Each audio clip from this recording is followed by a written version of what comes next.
All right, let's consider the following problem. We have two masses, capital M, and a small particle, which is forced to move only in the x direction. And the forces are gravitational forces between the particle and the larger mass, and also the particle and the other larger mass.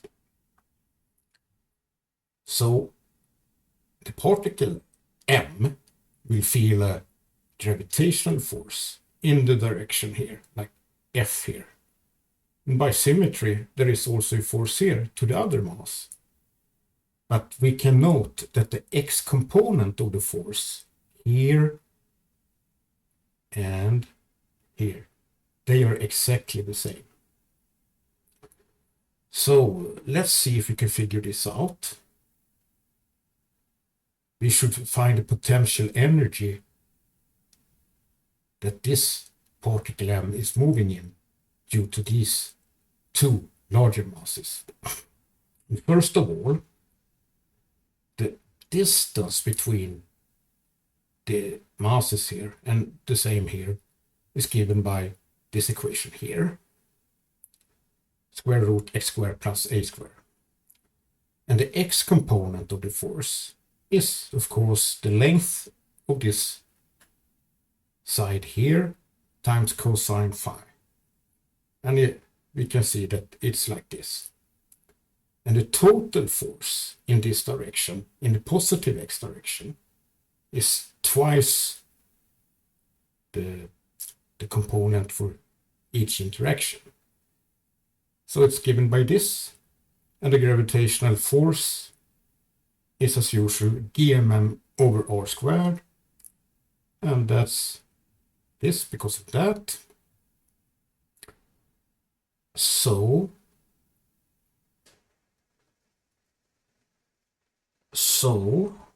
the total force is given by this expression here.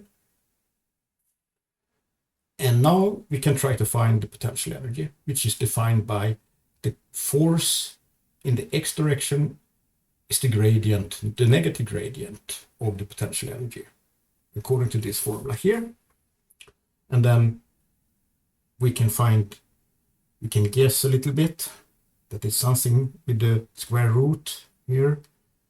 And one can see that the potential energy is then given by this expression here. And the next problem is, when the mass is released at 3a, somewhere over here, with velocity v naught towards the origin, the x equals 0 is here. So the particle is coming like this, and what is the speed over here is the question. Find the speed as it passes the origin. And we can then use, since we have the potential energy, we can use the conservation of energy. So initially, it has a velocity v naught, and then we have also a potential energy. And he said x free a, so free a plus a, 3a squared, 3a squared, that's 9a squared, so that's 10a squared, so that's square root 10a. Okay, and later on, when x equals 0, we have some sort of speed. When x equals 0, we have the 2g divided by a. And then what I'm doing here is just multiply with 2. Then this will be 4, this will be 1, this will be 4. And then we divide by m everywhere here. And then we get this expression here for the speed as x equals 0. And the last problem is find the frequency of small oscillation about the origin. Oh, that means we can make the approximation that x is a very small number. So it's oscillating over here just a little bit. Okay. So we go back to the force in the x direction. It is given by this formula here. And what you have here is just a constant. Let's call that b. And here we have some kind of expression. But note, if x is very, very small, and we assume that a is much, much larger than x, it's insignificant, this x squared then. So what you get is minus bx, you have it here, and this function here is, you can just assume that x doesn't exist, and then you have a to the cube.